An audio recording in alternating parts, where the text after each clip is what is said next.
ఎంతోమంది రాజకీయాల్లో ఉన్నవాళ్ళు కూడా భగవంతుడి సేవలో ఉన్నవారే. పూర్వం రాజ్యాన్ని ఏలే క్షత్రియులు తపస్సు చేస్తూ రాజ్యాన్ని ఏలేవారు. అందువల్లనే చాలామందిని పురాణాల్లో రాజులు అన్నారు, వాళ్ళని రాజర్షులు అంటారు.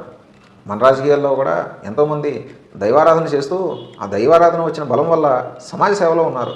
వీరు సమాజానికి ఏదో ఒక సేవ చేద్దాం అని ఒక తీవ్రమైన వాంఛతో రాజకీయాల్లో ఉన్నవారే.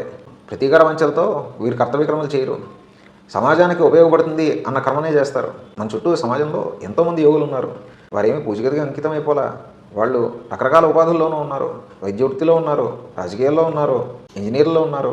ఇలాగ ఎన్నో ఉపాధుల్లో ఉంటూ వారు ఆ రంగాలకు సేవ చేస్తూ వారు ధనాన్ని సంపాదించుకుంటున్నారు. కర్తవ్యక్రమం చేసేవాడికి ధనం సంపాదించుకోవడం ఏం లేదు, సేవాభావంతోనే చేయాలని లేదు. కానీ సేవాభావంతో చేస్తే ధనం అనేది ఒక బోనస్గా వస్తుంది. అసలైన ఫలితం ఏంటంటే, నేను సమాజానికి నా యొక్క బలాన్ని, నా యొక్క స్కిల్ని, నాకు భగవంతుడు ఏదైతే విద్యనిచ్చాడో ఆ విద్యని సమాజం యొక్క సేవలో నేను వాడుతున్నా అన్న భావనతో తనకు భగవంతుడు ఇచ్చిన ఉపాధిని సక్రమంగా చేస్తాడు.